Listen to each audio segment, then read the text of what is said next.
Oh iya Bapak Ibu, karena tadi kita lupa belum perkenalan, mungkin hari ini kita mulai perkenalan ya. Siap. Perkenalkan saya Dr. Media dan partner Saya Dr. Dipa saya. akan memandu acara pada pagi hari ini. Mungkin sebelum kita mulai ke sesi materi ya, kita mau kasih pantun dulu ya Bapak Ibu ya, biar kita cair ya. Oke, mulai.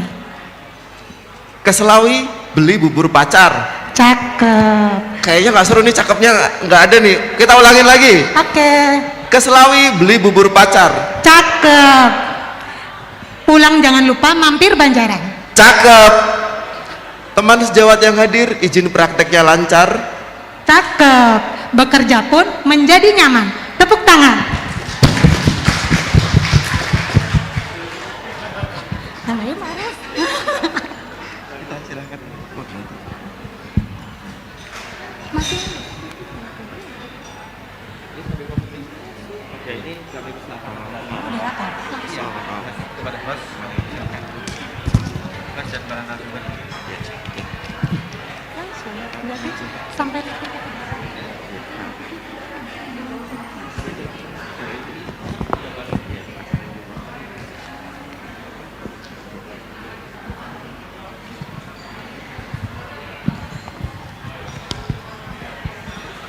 sampailah kita pada acara inti, yakni pemberian materi regulasi perizinan praktek kedokteran mudah dan cepat yang akan kami serahkan sepenuhnya kepada moderator. Kepada Dr. Meli Ansori kami persilahkan. Kita beri tepuk tangan yang meriah untuk Dr. Meli Ansori.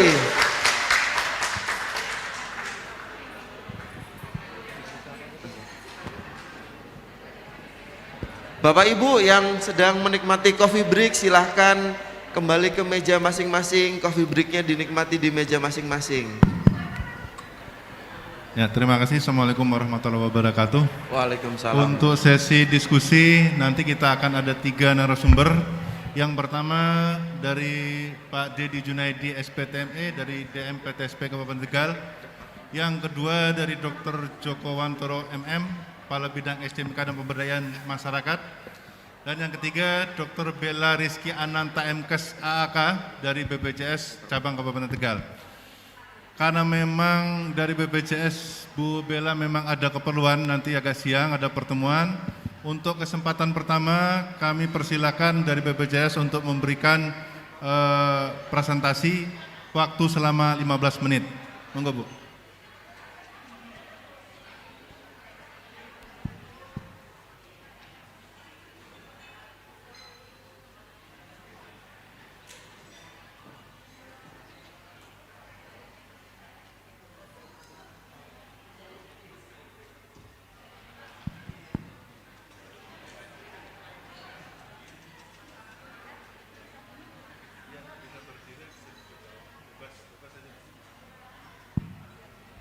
Bismillahirrahmanirrahim. Bapak Ibu izin saya langsung mulai paparan ya Bapak Ibu. Bismillahirrahmanirrahim. Assalamualaikum warahmatullahi wabarakatuh. Selamat siang, salam sejahtera untuk kita semua. Yang saya hormati Kepala Dinas Kesehatan Kabupaten Tegal, dalam hal ini diwakili oleh Ibu Dr. Isriati, Sekretaris Dinas Kesehatan. Yang saya hormati Dr. M. Sofyan, Ketua ID Kabupaten Tegal. Salam kenal dokter, mungkin masih join ya dok ya? Dr. Sofwan masih join? Masih ya? Oke. Salam kenal dokter, serta narasumber lainnya dari DPMPTSP Pak Dedi Junaidi, Bapak salam kenal. Dan Dr. Joko Wantoro, Kabid SDMK Pemberdayaan Masyarakat Dinas Kabupaten Tegal. Dokter, salam kenal.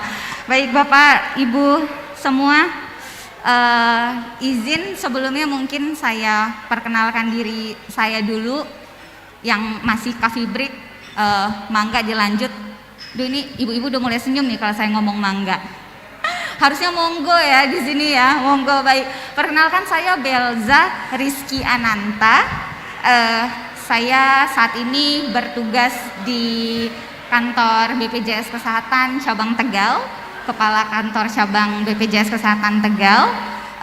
Hari ini kebetulan ini adalah hari ketiga saya berdinas di Kota Tegal, di kantor cabang Tegal dengan wilayah kerjanya ada Kabupaten Tegal sendiri dan satu lagi Kabupaten Brebes. Tapi karena sepertinya nama saya agak sulit gitu ya Dokter Meli ya. Tadi Dokter Meli juga agak salah nih nyebut nama saya dan mungkin karena memang namanya agak-agak kurang familiar. Jadi Bapak Ibu bisa panggil saya Dokter Tata saja biar lebih simpel manggilnya. Salam kenal semuanya teman-teman sejawat ID di sini.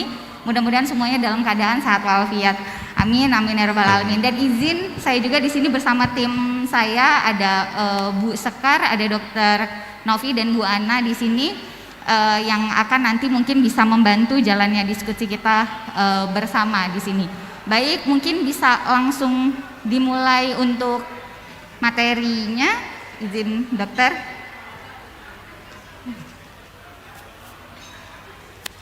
Ya, nuhun dok. Ya, dok. Baik. Jadi ceritanya nih, saya mulai masuk di sini efektif per tanggal 23 Juni kemarin. Serah terima jabatan, tapi sebelum tanggal 23 saya udah ditelepon sama Bu Sekar.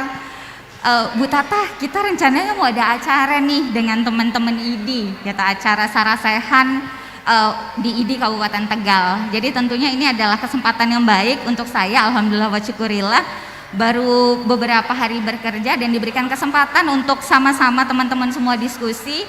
Mudah-mudahan berkenan. Ini kita lebih ke diskusi ibaratnya hanya reminding ya. Kalau saya mengajarkan rasanya kurang pas nih, karena Bapak Ibu semua nih dokter-dokter sejawat pasti sudah tahu tentang regulasi ini. Namun sedikit memberikan gambaran bahwa memang BPJS Kesehatan itu adalah penyelenggara ya. Teman-teman semua, dokter-dokter semua, itu dulu nih yang kita harus satu pemahaman dulu. Bahwa kami adalah penyelenggara dan regulasinya atau regulatornya itu ada di tingkat pusat. Jadi izin saya menyampaikan tentang legalitas praktek tenaga medis, namun dari point of view kami sebagai penyelenggara yang nanti kami tentunya akan kaitannya dengan pembayaran terkait klaim dan juga kapitasi Bapak Ibu yang ada di fasilitas tingkat pertama. Pendahuluan. Ya, baik. Jadi kalau tadi saya bilang kami adalah penyelenggara, itu ada regulatornya, maka semua langkah kami, kerja kami, tugas kami itu harus ada dasar hukumnya. Dasar hukumnya yang kaitannya dengan pelayanan dokter kesehatan itu sudah ada pasti ya. Itu dari tahun 2004 sudah ada di Undang-Undang nomor 29 tahun 2004 tentang praktek kedokteran. Dan kemudian ada Undang-Undang nomor 36 tahun 2009 tentang kesehatan dan juga ada Permenkes nomor 2052 ini juga tentang izin praktek pelayanan kesehatan. Nah dari 3 regulasi itu Bapak Ibu kami ada turunan internalnya, yaitu gabungan dari dasar regulasi-regulasi tersebut tertuang di dalam Peraturan Direktur Jaminan Pelayanan Kesehatan kami itu nomor 2 tahun 2008 tentang izin praktek dokter di fasilitas kesehatan di BPJS Kesehatan di fasilitas baik tingkat pertama maupun tingkat lanjutan.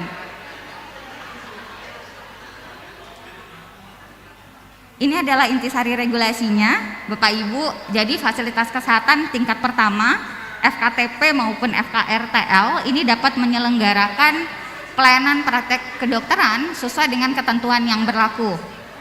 Nah kalau ini udah tahu ya Bapak Ibu ya, jadi bahwa setiap dokter itu wajib memiliki SIP. Jadi SIP ini adalah legal aspeknya Bapak Ibu. Kalau masalah kompetensi nggak perlu kita bahas lagi, karena sudah terbit STR berarti memang secara kompetensi memang sudah diakui. Namun apakah dapat praktek atau tidak, itu dapat izin, ada izinnya atau tidak dari instansi terkait, itu yang menjadi fokus pembahasan kita. Kemudian praktek kedokteran yang dilakukan oleh dokter yang tidak memiliki SIP pada fasilitas kesehatan merupakan kegiatan yang tidak memenuhi standar operasional prosedur dan dapat menimbulkan ancaman sanksi pidana. Jadi kalau tadi Bu Sekdi sudah menyampaikan akan ada sanksi yang dihadapi, kalau sanksi dari BPJS mah ringan, administratif. Jadi kalau di FKTP SIP-nya mati, kapitasinya berkurang. di rumah sakit SIP-nya mati, nggak bisa praktek, nggak bisa melayani pasien. Atau kalau tetap praktek tapi ternyata SIP-nya mati, akan ada pengembalian biaya. Suara saya sudah cukup jelas ya, tidak menggema ya Bapak Ibu, suara saya cukup jelas? Oke. Nah, jadi sebenarnya kalau di BPJS Kesehatan itu sifatnya administratif. FKTP, SIP mati, kapitasi turun. Rumah sakit SIP mati tidak bisa pelayanan, atau kalau tetap pelayanan tidak bisa ditagihkan ke kami. Gitu, kita bicara legal aspeknya. Tapi di luar sana yang kalau sudah masuk ke ranah hukum itu bisa langsung masuk ke sanksi pidananya. Nggak hanya si dokternya, kita sejawat teman-teman dokter semua, tapi juga bisa kepada pemberi kerja yang bersangkutan. Jadi saya yakin di sini pasti teman-teman sejawat ada juga yang owner rumah sakit, ada yang owner FKTP. Nah, ini juga akan kena ke kita semua. Jadi nggak hanya ke pelaksananya saja, tapi juga si pemberi kerjanya juga. Jadi kalau bicara BPJS Kesehatan akan memberikan sanksi, iya sanksi, tapi kami hanya sebatas administratif. Gitu, kami nggak akan masuk ke ranah hukum, karena yang ranah hukum sudah ada bagiannya lagi tersendiri. Nah, tentunya kita juga nggak mau niatnya praktek sudah keluar biaya. Tadi kalau istilahnya saya walaupun saya belum bisa mengulang nih yang tadi disampaikan oleh Dr. Sofwan, artinya semua pelayanan itu ada biayanya. Benar, semua pelayanan itu ada biayanya. Tapi jangan sampai biaya yang sudah keluar, tenaga yang sudah keluar itu tidak dapat dikompensasi atau tidak dapat dilakukan pembayaran karena hal-hal yang sifatnya terkesan administratif, namun ini adalah suatu hal yang sangat penting dan sangat krusial yang menjadi inti dari dasar-dasar pembayaran kami sebagai penyelenggara. Selanjutnya adalah perpanjangan SIP. Ini harus diajukan kepada Dinas Kesehatan selambat-lambatnya 3 bulan sebelum masa berlaku SIP berakhir. Mungkin kaitannya DPM PTSP ya Pak ya di sini ya. Kalau sekarang kalau berapa tahun yang lalu kan memang penerbitnya masih di Dinas Kesehatan ya Dok ya. Sekarang sudah di DPM PTSP, jadi artinya 3 bulan sebelum berakhir itu harus sudah diajukan. Jadi harapannya jangan sampai beberapa hari lagi habis SIP-nya itu baru kontak. Biasanya kayak gitu ya, udah berapa hari mau habis nanti kontak ke BPJS Kesehatan, Dok ini kami udah mau habis nih SIP-nya gitu, tapi masih diproses. Kan diproses tuh lama Dok, nggak bisa sehari langsung jadi, pasti butuh waktu lama. Nah, biasanya pertama kali kami tanya, ngurusnya sejak kapan? Kalau ngurusnya sudah sejak 3 bulan yang lalu, itu pasti sudah dipastikan. Karena di DPM PTSP juga setahu saya, dan pasti di sini juga jalan, ada SLA-nya, bener ya Pak ya? Ada service level agreement-nya. Jadi berkas yang masuk untuk tindak lanjutnya itu ada waktu-waktunya, ada tahapan-tahapannya, dan memang dibuat ketentuannya beberapa bulan sebelumnya karena memang sudah memperhitungkan SLA-nya itu gitu. Seperti kalau kita perpanjang STR juga ya, perpanjang STR juga kan kita kan diminta 6 bulan sebelum STR habis kita sudah harus mulai proses perpanjangan gitu. Kemudian selanjutnya ini SIP berlaku sepanjang STR masih berlaku dan tempat praktek masih sesuai dengan yang tercantum dalam SIP dan dapat diperpanjang selama memenuhi persyaratan. Ini juga menjadi catatan Bapak Ibu, karena kita juga sering nih, saya beberapa, tapi mudah-mudahan di wilayah Tegal dan sekitarnya enggak ya, karena di wilayah lain tuh ada beberapa yang permasalahannya adalah pasiennya, dokternya praktek di situ SIP sudah keluar dengan izin di alamat tertentu, kemudian pindah alamat masih menggunakan SIP yang lama. Nah itu juga nggak bisa. Jadi saat sudah kita pindah alamat tempat praktek, SIP juga harus, walaupun cuman pindah rumah gitu ya, pindah geser sedikit saja, itu tetap harus SIP yang baru. Nah kemudian terakhir, karena waktunya hanya 15 menit, jadi saya akan sedikit lebih ringkas, fokus ke slide ini saja. Dalam keadaan STR habis masa berlakunya, SIP dapat diperpanjang apabila permohonan perpanjangan STR telah diproses yang dibuktikan dengan tanda terima pengurusan yang dikeluarkan oleh organisasi profesi dengan masa berlaku SIP paling lama 6 bulan. Jadi kalau ternyata STR-nya sudah habis dan dalam proses itu ternyata SIP-nya juga habis, ini masih ada sebenarnya kebijakan yang keluar, dan ini aturannya ada di Permenkes ya Bapak Ibu ya, di Permenkes tentang ini, bahwa memang nanti masih bisa diterbitkan SIP sementara. Ini saya nggak akan terlalu detail di sini, ini lebih ke penahapan untuk credentialing, untuk kerjasama. Namun yang memang untuk kerjasama syaratnya salah satunya adalah tentunya nakes yang ada di sana memiliki surat izin praktek yang memang sudah benar-benar terdata dan memang valid.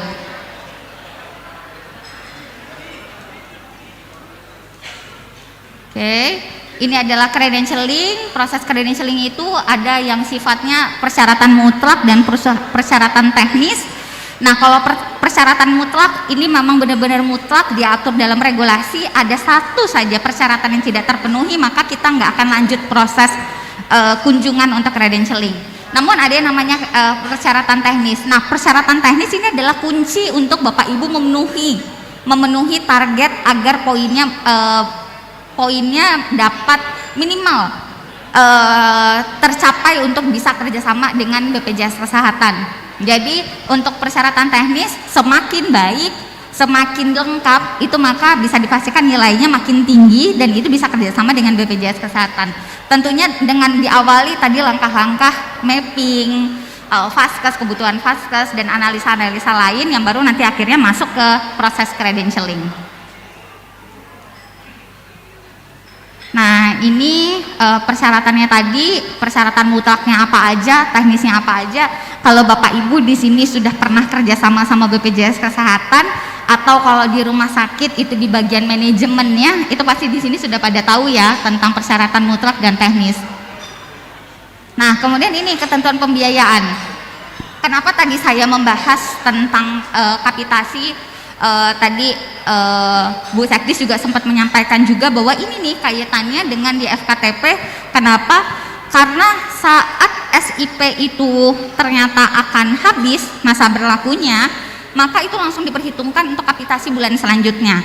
Nah, saat kapitasi diperhitungkan bulan selanjutnya, tentunya itu akan berkurang. Jadi kalau kita hitung pengalih kapitasinya tentu akan lumayan signifikan. Saat ada berkurang saja satu dokter, itu jumlahnya pasti akan signifikan, terutama untuk Bapak Ibu yang punya fasilitas kesehatan dengan jumlah peserta yang banyak, yang sudah ribuan, itu pasti ini akan cukup signifikan, bahkan sangat signifikan ya kalau sampai ada satu dokter aja tidak memenuhi persyaratan dan akhirnya tidak diperhitungkan dalam norma kapitasi. Nah, tapi gimana dengan FKRTL tadi? Kalau di FKRTL kita lebih ke pelayanannya aja. Jadi terakhir sebelum saya ke sini ada salah satu rumah sakit di Bandung. Kebetulan saya sebelum di sini saya dinas di Jawa Barat. Jadi ada salah satu rumah sakit SIP dokter anestesinya habis. Nah, kaitannya dengan STR juga SIP-nya habis, tapi ternyata belum ada kepengurusan nih untuk SIP sementaranya saat STR-nya habis. Maka SIP-nya habis di pertengahan bulan dan akhirnya pasien-pasien yang rencana sudah di-schedule untuk operasi terpaksa harus dialihkan. Kenapa sih sesaklek itu? Kenapa sih kok BPJS Kesehatan terkesan ini kan kita fokusnya penyelamatan pasien nih. Ini kan secara kompetensi nggak ada masalah. Saya sepakat, secara kompetensi tidak ada masalah. Tapi legal aspek, saat kita berkompetensi namun tidak punya dasar hukumnya atau legal aspek kita untuk melakukan pelayanan kesehatan, tentunya itu akan jadi masalah gitu. Karena ya Bapak Ibu udah tahu ya, ini pasti dokter-dokter di sini sudah pada ikutan asuransi profesi deh ya, pasti ikut kan. Nah, asuransi profesi itu salah satunya apa? Hal-hal yang sering dipermasalahkan adalah hal-hal yang seperti ini. Saat ada resiko medis, ini saya bukan masuk terlalu dalam ke bagian medis, bukan, tapi pasti ini yang paling sering terjadi adalah saat ada resiko medis yang dimaknai masyarakat awam itu adalah sebagai malpraktek, padahal resiko medis dimaknai sebagai malpraktek, pasti yang paling pertama ditanya itu adalah SIP-nya dulu, bener kan? Dokternya ada SIP enggak? Itu dulu yang ditanyain, belum ditanya prosedurnya dulu, belum ditanya apa yang dilakukan dokternya, apa yang dilakukan rumah sakitnya, enggak, belum sampai ke tahap sana. Yang pertama kali ditanya itu adalah dokter punya SIP atau enggak. Nah, itu kita nggak akan tahu resiko medis apa yang akan terjadi. Maka sebelum kita membantu orang lain, sebelum kita membantu pasien kita harus bantu diri kita dulu sendiri. Ini kami sebagai penyelenggara ya, menyampaikannya sebagai penyelenggara, karena sebenarnya kalau sudah masuk ke ranah hukum itu sudah tidak masuk ke lingkupnya BPJS Kesehatan lagi sebenarnya. Namun ini yang perlu kami sampaikan, artinya karena sebagai penyelenggara program, kami benar-benar harus menjalankan regulasi yang diterbitkan oleh regulator. Dalam aturannya, undang-undang, peraturan Menteri Kesehatan, semuanya harus dijalankan. Ini perjanjian pengakhiran, ini SIP SIO, dan ini simulasinya sedikit. Bapak Ibu di sini ada yang di FKTP. Saya boleh minta infonya yang di FKTP, boleh angkat tangan. Yang praktek di FKTP. Waduh, ini Bu Ketua yang angkat tangan paling pertama nih ya. Dok, FKTP ya dok ya. FKTP, ini kayaknya pada malu-malu. Oh, Dokter Joko juga FKTP. Bapak, Ibu dokter semuanya ingat, habisnya SIP itu harus diingat. Karena kenapa? Kalau habisnya di pertengahan bulan SIP-nya, misalnya nih Dokter Joko nih habis SIP-nya di 15 Juli misalnya. Tahun ini 15 Juli SIP-nya habis. Nah, perhitungan kapitasi kami, nama Dokter Joko, perhitungan untuk nanti kapitasinya sudah kami close di 30 Juni, Dok. 30 Juni itu langsung dikeluarkan karena kapitasi di bulan Juli itu sudah tidak memperhitungkan nama Dokter Joko lagi. Ya dok? Oh, 15 hari sodako. Karena memang pembayaran kapitasi itu di awal bulan, kaitannya itu dengan cut off pembayaran kapitasi.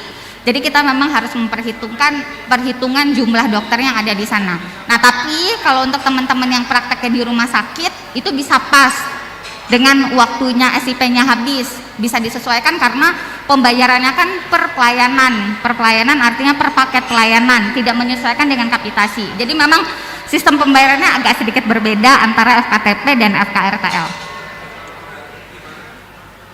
Ini kebijakan SIO, kemudian ini ketentuan penjaminan. Nah, maaf ini Bu, 5 menit lagi. sudah waktunya. habis dok? Ya baik, ini sedikit lagi. Ini adalah ketentuan penjaminan pelayanan kesehatan.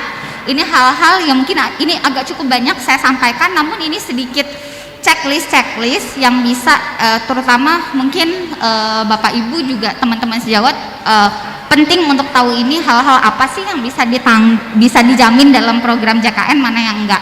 Saya kasih contoh misalnya bakti sosial. Sering ya kita bikin kegiatan bakti sosial, sering ya Bapak Ibu ya di sini. Nah, ini bakti sosial walaupun ini SIP-nya ada, SIP di Vaskesnya dia ada, kemudian SIP-nya juga masih berlaku, ada juga SIP di Vaskes Jejaring ada, SIP tempat tugasnya juga ada. Nah, kalau kegiatannya adalah bakti sosial itu tidak dapat dibayar di program JKN. Gitu. Kalau bakti sosial tidak bisa bayar bareng JKN, jadi ini nggak dijamin karena memang hal-hal yang dijamin dalam program jaminan kesehatan itu pelayanan kesehatan yang dilakukan di di tempat fasilitas kesehatan yang kerjasama dengan BPJS Kesehatan. Nah, sama seperti halnya misalnya bidan praktek di FKTP, tapi dia tidak kerjasama sebagai jejaring, namun melayani persalinan di rumahnya. Nah, itu tidak bisa ditagihkan ke BPJS Kesehatan karena tidak kerjasama sebagai bidan praktek pribadinya. Nah, kalau teman-teman dokter gitu juga, walaupun praktek sudah ada STR-nya di SIP-nya di fasilitas kesehatan tingkat pertama misalnya di puskesmas, namun ada pasien nih yang berobat di luar atau datang ke rumah misalnya, kan kalau kita dokter tuh suka pasien datang ke rumah ya, kita berikan pelayanan kesehatan, nah itu pun tidak bisa dijamin. Nah, sama halnya seperti bakti sosial. Kalau bakti sosial kan di skup yang lebih luas lagi. Selanjutnya adalah penanganan bencana juga itu tidak ditanggung karena memang pelayanan bencana itu bukan menjadi tanggungan program JKN, ada badan khusus yang mengcover atau menjamin pelayanan kesehatannya. Ini banyak sekali Bapak Ibu hal-hal yang bisa dibayar, yang tidak dibayar itu banyak sekali di sini. Rasanya dengan keterbatasan waktu saya mohon maaf ini tidak bisa saya bacakan satu persatu. Nah, intinya adalah ini harapan kami. Jadi harapannya adalah fasilitas kesehatan dalam hal ini mudah-mudahan teman-teman sejawat juga bisa berperan aktif bahwa memang harapannya dapat mematuhi ketentuan dalam regulasi terkait izin praktek kedokteran. Kemudian juga membuat laporan berkala dari setiap bulan. Kalau ini bukan teman-teman sejawat ya, tupoksinya bukan, tapi akan lebih baik bila sama-sama kita juga reminding ke fasilitas kesehatan untuk memberikan laporan ini, kemudian untuk memasukkan data ke sistem kami. Jadi sistem kami ini saat nanti data tersebut terinput di sistem kami, ini juga akan ada early warning system di aplikasi tersebut yang untuk mengingatkan bahwa ada dokter-dokter yang SIP-nya akan segera habis. Kemudian memberikan bukti perpanjangan STR kalau ternyata STR-nya sudah habis tapi STR-nya belum jadi tapi SIP-nya sudah akan berakhir. Kemudian melakukan updating SIP, keterangan pengurusan SIP dan surat keterangan persetujuan yang berlaku pada aplikasi kami. Dan tentunya dari kami sendiri BPJS Kesehatan ini kami mengidentifikasi, artinya menginventarisir SIP mana sih, dokter mana, rumah sakit mana, fasilitas kesehatan mana yang akan segera habis, dan kami akan melakukan feedback secara berkala, reminding ke fasilitas kesehatan. Kemudian juga menerima tembusan bukti perpanjangan STR, memberikan surat peringatan. Nah, ini surat peringatan memang sifatnya administratif ya Bapak Ibu ya, namun memang impactnya adalah ke biaya, ujung-ujungnya ke biaya. Memang ini untuk pelayanan kesehatan yang dilakukan oleh dokter yang tidak memiliki SIP dan pelayanan kesehatan yang dilakukan oleh dokter gigi yang memiliki SIP namun telah berakhir masa berlakunya. Nah, ini surat peringatan tadi kami tembuskan ke Dinas Kesehatan, organisasi profesi dan majelis kehormatan disiplin kedokteran. Ini adalah format laporannya. Harapan kami, jadi Vaskes yang habis SIO serta DPP dan dokter gigi perorangan yang habis SIP di tahun 2022 segera melakukan pengurusan, Bapak Ibu. Jangan mepet-mepet ya, kalau mepet-mepet ya tentunya akan banyak resikonya. Kemudian organisasi profesi dan asosiasi Vaskes juga harapan kami dapat mendorong anggotanya untuk mengurus perizinan secara rutin. Dan terakhir adalah tentunya terus terbangun komunikasi dan kolaborasi antara organisasi profesi, Dinas Kesehatan, DPM PTSP dengan BPJS Kesehatan. Mudah-mudahan hal-hal yang sifatnya teknis administratif namun ini yang sifatnya sangat penting ini bisa terminimalisir isu-isunya sehingga teman-teman sejawat semuanya bisa memberikan pelayanan kesehatan kepada peserta dengan baik dan tentunya paripurna, aman semuanya. Memang ada legal aspeknya. Mungkin itu aja dari saya yang bisa saya sampaikan, lebih dan kurangnya saya mohon maaf. Mungkin bisa dilanjut diskusi. Terima kasih. Wabillahi taufiq wal hidayah. Wassalamualaikum warahmatullahi wabarakatuh. Beri aplaus dulu Bu Dr. Bella. Terima kasih Bu Dr. Bella. Tadi banyak sekali sudah disampaikan secara ringkas. Intinya kita melaksanakan pelayanan kesehatan itu harus ada payung hukumnya, harus ada yang melindungi. SIP itu pun tadi ada kompensasi, diberikan waktu SIP sementara perpanjang selama 6 bulan. Jadi mungkin teman-teman yang sudah melaksanakan perpanjangan STR butuh waktu lama untuk perpanjangan. Kalau kita mengikuti ternyata masih lama, kita diberikan waktu, diberikan STTB. STTB ini dipergunakan untuk mengurus SIP sementara selama 6 bulan. Sambil menunggu SIP sementara 6 bulan, STR kemungkinan akan terbit 2-3 bulan dan itu butuh waktu yang cukup panjang untuk menerbitkan SIP permanen selama 5 tahun. Selanjutnya kita persilakan teman-teman seandainya ada yang perlu ditanyakan atau dikonfirmasi, terutama kemarin masalah SIP Bu, yang kemarin teman-teman yang di puskesmas masalah Hafiz, SIP-nya selesai di pertengahan bulan, kok di awal bulan sudah di-cut? Kan SIP-nya kan selesai akhir bulan. Nah, mungkin kan Hafiz itu kan update di awal bulan Hafiz itu. Nah, monggo teman-teman, iya FKTP. Teman-teman yang perlu dikonfirmasi atau ditanyakan, mumpung dari BPJS sudah hadir di sini, yang perlu diklarifikasi silakan. Ada yang bertanya? Apa sudah jelas semua? Monggo. Kelihatannya sudah jelas semua Bu, nggak ada pertanyaan sih. Ada satu pertanyaan dokter di chat di online. Boleh saya bacakan dokter? Bacakan saja, dibacakan saja Mas. Ya. Ini ada pertanyaan dari chat. Ya. Terkait dengan iuran Vaskes untuk BPJS, saat ini BPJS sedang surplus katanya ya. Ya. Apakah tidak ditinjau ulang terkait iur 5% dari Vaskes 4% dari vaskes dan 1% dari nakes karena itu memberatkan begitu. Jadi yang iur yang 5% itu dok, Ya. 4% dari vaskes dan 1% dari nakes, menurut penanya itu memberatkan. Apakah itu tidak ditinjau ulang seperti itu? Ya masalah iur biaya dok. Jadi yang 5% itu, monggo J. Baik, terima kasih Dokter Dipa tadi kalau nggak salah ya dok ya. Terima kasih Dokter Dipa. Jadi untuk pertanyaan ini lebih ke pemberi kerja ya, pemberi kerja. Jadi memang peraturan presiden terakhir nomor 92 tahun 2020 itu memang masih mengatur, justru ini adalah perubahan regulasi yang baru sebenarnya. Jadi regulasi yang baru ini lebih justru dorongan dari teman-teman serikat kerja. Jadi dorongan dari teman-teman serikat kerja ya memang kalau kita bicara segmen pemberi pekerja penerima upah itu memang kita nggak bisa bicara memang hanya teman-teman sejawat saja gitu, karena memang badan usaha itu memang banyak sekali dan ini salah satu dorongan dari para serikat kerja itu harapannya adalah iuran ini tidak terlalu membebani terutama untuk teman-teman pekerja. Ini saya nggak bicara teman-teman sejawat tapi general kepada para pekerja itu harapannya dengan gaji yang mepet UMR itu potongannya nggak terlalu besar sebenarnya itu.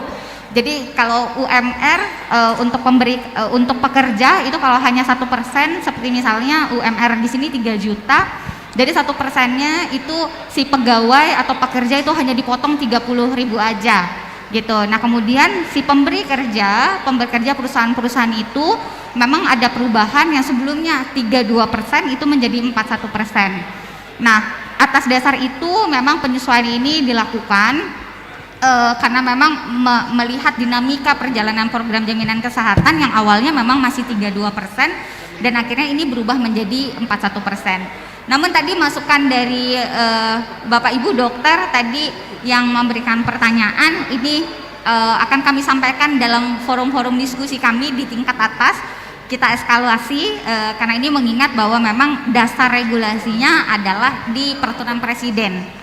Jadi untuk sementara memang seperti ini. Kalau kaitannya dengan surplus atau defisit karena kondisinya saat itu dan sekarang sama-sama tetap 5% sih sebenarnya yang diterima dengan BPJS Kesehatan. Jadi memang tidak terkait secara erat ya kaitannya dengan itu. Sebenarnya kalau kita bicara ini surplus atau defisit lebih ke penyesuaian tarif karena memang dari hitungan aktuaria memang iuran untuk program jaminan kesehatan itu memang masih jauh di bawah rekomendasi dari aktuaria. Jadi ini memang sudah disesuaikan walaupun sudah ada penyesuaian juga Dokter Meli sebenarnya masih jauh sebenarnya untuk memenuhi skala hal-hal yang sifatnya operasional, pelayanan kesehatan dan lain-lain. Jadi mungkin di sini juga jadi isu tadi Dokter Sofman menyampaikan terkait tarif. Karena kalau pelayanan kesehatan itu kan ada biaya yang keluar. Kenapa tarif? Nah karena memang kita berapa tahun belum ada revisi tarif ya Bapak Ibu ya. Yang di rumah sakit, kapitasi kan belum ada perubahan tarif. Nah ini juga kita sama-sama menunggu ketentuannya dari tingkat pusat. Dalam hal ini adalah Kementerian Kesehatan karena memang kan turunan regulasi penetapan tarif itu diterbitkan oleh Menteri Kesehatan. Kita sama-sama. Namun ini momen yang tepat pada sarasehan dengan IDI ini artinya organisasi profesi yang tentunya sangat didengar di Kementerian Kesehatan salah satunya adalah IDI. Jadi mungkin masukan melalui kanal organisasi profesi bisa segera mendukung artinya proses percepatan terbitnya regulasi penetapan tarif. Jadi mudah-mudahan fokusnya adalah selain memang dari iuran ini memang menjadi isu ya, tapi sepertinya memang agak sulit karena ini regulasi baru nih dok, regulasi baru yang sebelumnya 32% malah ini memang untuk pemberi kerja memang dibuat memang lebih tinggi dibandingkan dari pekerjanya. Namun yang paling utama sepertinya memang tarif layanan kesehatan baik di FKTP maupun di FKRTL mudah-mudahan dalam waktu dekat bisa segera terbit sehingga memang teman-teman sejawat semuanya bisa merasa lebih